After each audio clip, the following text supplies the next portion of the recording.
Abonne-toi, abonne-toi s'il te plaît. Allez vas-y, clique sur ce bouton. Merci. N'hésite pas à aimer la vidéo si elle t'a plu. Assalamu alaikum wa rahmatullahi wa barakatuh. Musidɓe tedduɓe dendaɓe gurna bandira meɗen yewwi TV mi calmino min fewi machallah min juurima on mbiɗen on ñaago duwaw e mbiɗen mbiya on tan encore une fois onon ɓe gandantumaɓe hoore maɓe cuwano wadde abonné so on gari mbaɗon abonné mbaɗon like commentaire uji ɗi aussi ha joni mbiɗen jiyaɗi mais oɗon ñaaga toujours contenu mum fof no wawi addu avis muɗum hande noon mbiɗen ɗo mbiteɗo 16 pastef min gari ɗo hande e musidɓe men he e pour yewtidde e maɓɓe. Assalamu aleykum wa rahmatullah. Wa aleykum assalam wa rahmatullah. ceernajo no woni inde nde? Min ko Mamoudou Ndiaye e jeeya wuro men wiyetego Ndulumaji Fuɗeɓe ɗon jeeyami. Machallah ceerno Mamoudou min beltima hen no fewi. Ceerno Mamoudou hande mbiɗen ɗo pour programme pastef programme walla programme yewwi askan ɓe caggal nde parɗon wadde réunion mono holko woni hen ko ganantuma hoorema ko poɗɗon laɓɓinande membre yewwi askan wi wallu e ko adi fof ko mi salmitimama mi juurimama min mbima kadi jaɓɓal ngal jaɓɓuɗa ngal yo Allah ñimne hen ñimnoma kadi e rewde gonga e wadde kadi gonga e Allah kadi ɓamtuma e ko gonda e dow mum ko hande ko min arnoɓe ɗo réunion pastef dennagal ɓiɓɓe Sénégal naaɓe goni ɗo e to leydi to ko min gotum ɗo kadi min ɓuuri wonde gotum minen ndendi jamaɗum ɗo kadi leñol ala ɗo woni ɗo tan ko ɓiɓɓe Sénégal naaɓe kadi darani yiɗɓe daranade kadi leydi mumen e yiɗɓe ittude fenade kadi wonde nder leydi hede emin ɗamini kadi inchallahu taala kadi emin naminima ɗum iw inchallah eyyi ɗum ɗon yo Allah ɓeydu jaam on nden moni foof no yiretani tan so min gari hande namnadima holko woni programme mo jewtuɗon oɗo en programme yewwi askan wi walla wallu holko woni programme muɗum e ko rendini min ɗo hande kam ko pastef naɓe ɓolɓe ndendi ɗo gonga wonɓe min ndendi emin ndendi ko wayno yewwi askan ki wallu emin ndendi mum emin ndendi kadi ko wayno yewwi askan bi kono hande arɓe ɗo ɓe foof gari ɗo koye dow inde pastef par ce que min komi membre pastef baɗɗo adhéré joguiɗo kartal mum min gari ɗo ko hol darde nde min poti darade oɗo élection garowo ɗo ko ɗum addi min ɗo taw premiére fois hol darde nde jiɗɗon darade e élection darde min jiiɗi darade e élection e ko findinde ɓiɓɓe Sénégal naaɓe eno leydi ndi yarata ni eno leydi ndi woniri ni kadi parti kadi sa joguima ɗum moƴƴi hen ko naata e nder yimɓeɓe jettoɗa yimɓeɓe won Sénégal ene yaaji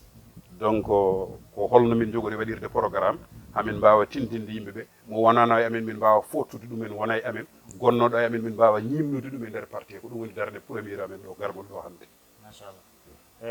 haala ka waɗi fayida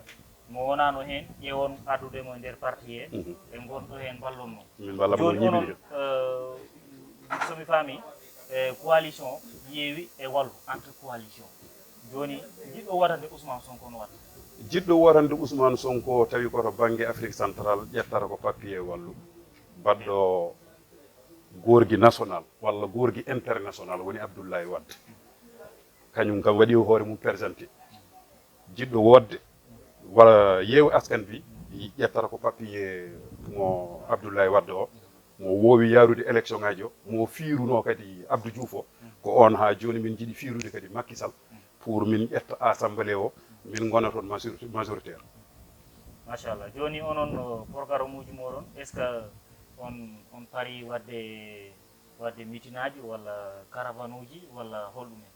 ko to min goni ɗo min paari ko min ɓorniɓe paɗe amen ko ɗum tagui min rendude ɗo min ɓornima paɗe amen à partir de kikiɗe hande o wona jamma wona subaka wona kikiɗe wona nangue e hoore mamin mbaɗ galle yo galeyel Sénégal najo ɓiɗɗo Sénégal najo fof to woni jeeyaɗo e amen emo jeeyaka e amen fof mamin naat galle muɗum pawde yawde yettade ɗum e wawde wadde ɗum convaincre yo arte lawol peewal ko rewde Ousmane Sonko machallah lawol peewal no mbiruɗani ko rewde Ousmane Sonko somi heeɗimama machallah joni mi artema ha joni mo gandantuma hoorema wonano e nder pastef walla wondano e Ousmane Sonko hande ina yiiɗi wondude e Ousmane Sonko bela oɗon gudditani ɓe dame moɗon parti kam so neɗɗo woni hen yiiɗi ko ɓeydo parti kala gonɗo hen yiɗi ko ɓeydo sago mum ko yo neɗɗo fof woni mum kadi mamin mbimami kala gonɗo ɗo pastef koko udditi ko damal udditingal pastef kadi way kono aljanna ni moni fof yiɗi nadde toon hande won téléji dariɗi tan ene bonna leader amen Ousmane Sonko kono minen mamin jaɓɓu koyɗe amen min jaa haqqillaji mumen bonnaɗi min mbawa yettade ɗumen min gandini ɗumen téléji ɗi ɓen ko yoɓeteɓe tan yo jooɗoye téléji ene kaala ko boni ene kaala ko bonnata leader amen o kono leader amen o liggima duuɓi 15 impôt et domaine o darima e nder téléji Sénégal fof o wi kala bawɗo darade ara wiyamo est ce que o meeɗi wujjude mbuɗu yoɓe portum penante kono ɓe jiyani ɗum e makko ɗum noon emin porta ɓiɓɓe Sénégal naɓe fof min mbiyani noon leñol ko Sénégal fof yo ar tawta min e lawol peewal Sénégal fof no foti ala leñol donc enen fof koyen sénégalais ɓe e kono mbiruɗa ni joni est ce que oɗon batti hakkille ɓe gandantoon hoore ɓe ngala temps yeɓgol télé ɓe ngala temps nargol e message e whatsapp uji ɗi ena keeɗo programme uji ɗi walla ɓe ngala temps arde réunion ji anda hono programme watta déroulé est ce que ɓen oɗon batturi ɓe hono mbatton haaɓe ganda programme uji moɗum no yaadi inchallah ko ɗum tagi min ɓoranade paɗe amen min kabɓi dadorɗe amen min kabɓi susiraji amen ha tiiɗi hande kam alhamdulillahi rabbil alamin tawde gonɗen ko caggal leydi eɗen gone leydi mereedi Gabon mi sikku ala mo ala téléphone kadi eɗen gandi leydi ndi kadi mo ala tel ala hen donc alhamdulillah ene walli min e communication kono hatta min kadi mamin ɓorno paɗe amen kadi nadde kadi galleji mabɓe kala to Sénégal najo woni mamin jetta ɗum gonduɗo e amen noon emo wondani amen fof mamin jetta ɗum min kalan ɗum programme amen machallah haala ka waɗi fayida mi artanima tan ha joni question mono ko gandantuma hoorema actuellement nanoɗi ko kañum fi sénégalais ji fof kalta toon to se leydi men Sénégal en jii hanki Tivaouane président moɗon no Ousmane Sonko e nder pleine campagne waɗi rejeté micro RTS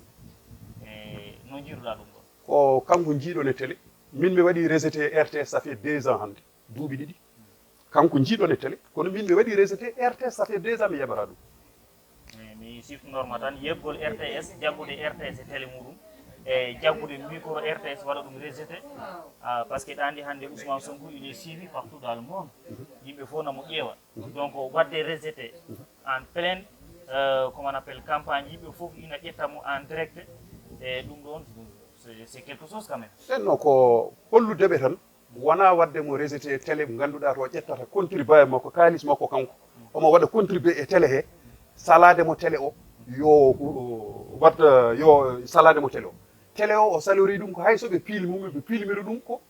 seytenagal jafoɗami konngol he ko seytenagal ɓe pilmira kono hay soɓe jeehi ɓe ƴeewata koto neɗɗo ferguito aɗa andi bane adama ko baɗaɗo waɗani hoore mum bane adama koko ferguitto kala to ferguiti ko ɗon ɓe mbiyata eɓe jiiɗa hollirde kono to haalata to moƴƴi ɗo eko yooɗi ko eko fewnata leydi ndi ko kamɓe ɓe ittat ɗum ɓe mbeɗa ɗum banggue ɓe jaltina to tagata yimɓe ɓe ancudemo ɗo ko ɗum tagi yottelo weya kadi hollirdeɓe yoɓe daro darde nde ganduɗa républicaine ko fof ko ɓiɓɓe Sénégal naɓe ɗo kadi ko way kono championnat ni ko tamum tan waɗi so gasi tan kadi gasi par ce que partie de 31 gasi Sénégal heddoto donc tanka télé o ko télé leydi ndi eɓe poti kala moɓe pilmi moƴƴi boni ɓe kollira ko moƴƴi ko ɓe kollira ko boni ko kono kamɓe ɓe ƴeewata tan koko boni ko ɓe kollira kadi ɗum kadi enen fof ken Sénégal naɓe eɗen gandi RTS no wayi wona RTS tan kadi o foti wadde rejeté won téléji goɗɗi nan toon ko téléji marionnette joɓata impôt ji nan toon ndewi ko caggal ene lawƴana Macky Sall paɗi mum pour oto jobde impôt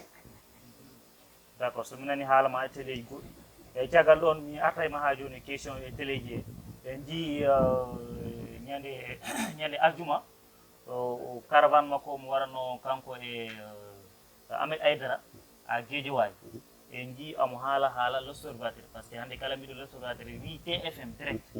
ko kamɓe ne o wiɓe o waɗi ko haali e maɓɓe pour que kamɓe koɓe complice e laamu Macky Sall ngu kala hannde probléme dañƴo ɗon ko kamɓe ƴettata journal maɓɓe mbaɗa titire pour ɓe konɗumina ɓiɓe Sénégal e Ousmane Sonko e sen mbi télé Youssou Ndour ko Sénégal naɓe fof ndendi ɗum min mi ɓami heɗade Youssou Ndour guila mi nanata olof so min gama ko cayaji min mbaɗata min gona e weddade koyɗe min mi sikkanno so Youssou Ndour ari Allah hokki ɗum ko dañi ko wayno darorgal TFM gongal e nder Sénégal dafa wara tedde jaaxaynayi ko jolfo wiyata ko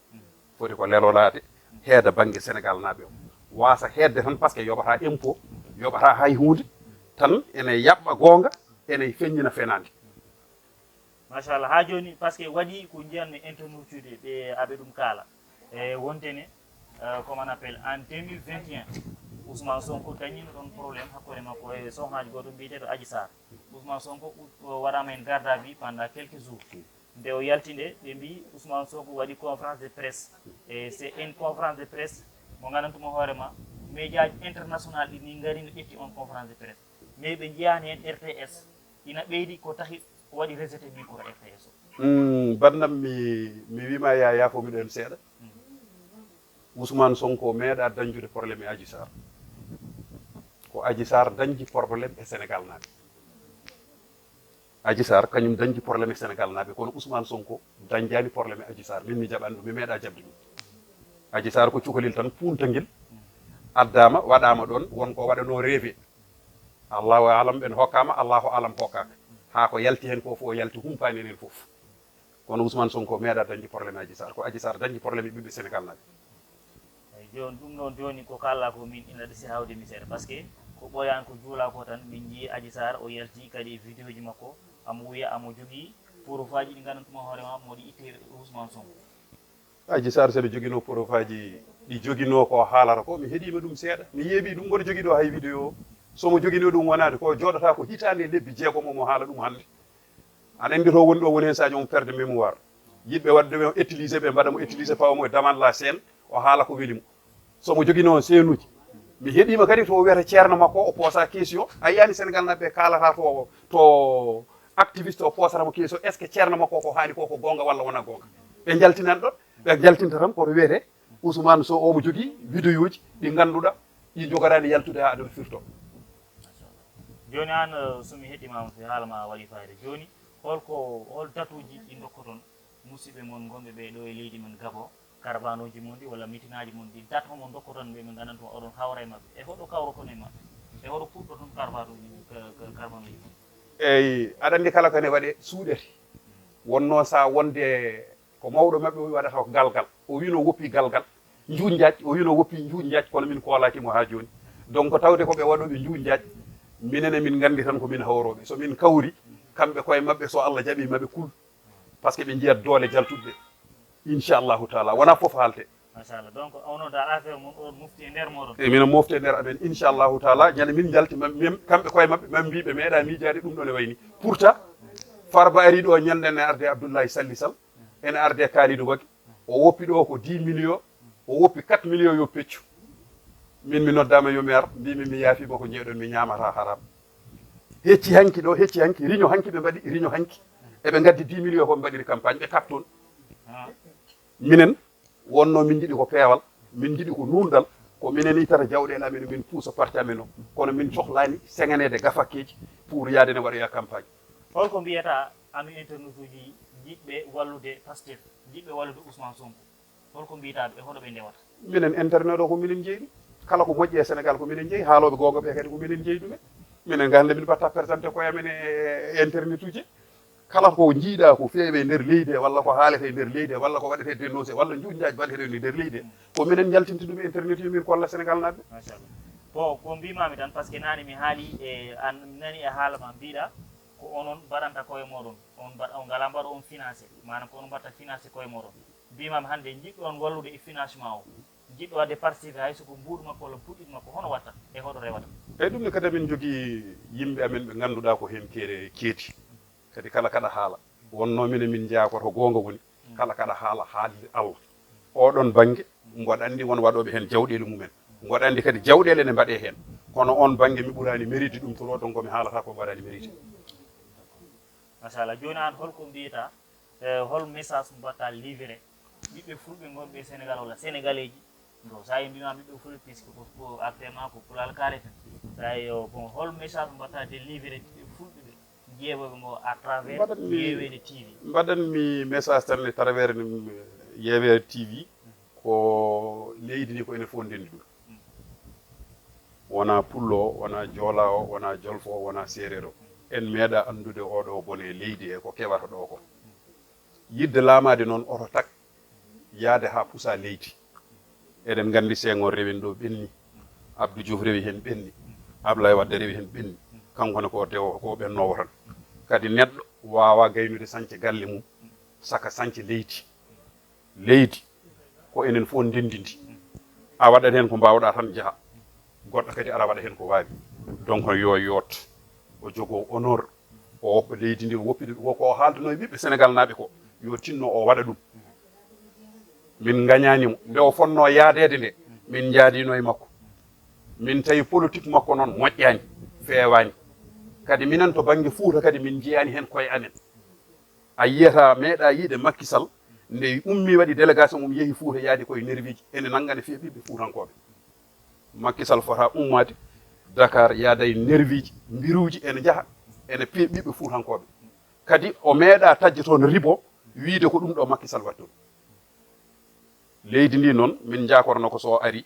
mawo fondu leydi ndi fof poɗɗo medde fof meeɗa kono o wiyata tuggi ɓundu ha wima ɗo woni Tamba wima woni département Matam yo Macky Sall ala gonduɗo e makko cuusɗo haalde wi won ko waɗi toon joni ceernajo mi arayma ha joni ɗo ɗumɗa ɗo par ce que mi nani ɓe mbi Macky Sall wi ɓinguel morowo ñande julde moroto walla morowo so wiyama janggo woni julde eyyi ɗum ne jeeyano e juuƴjaji eren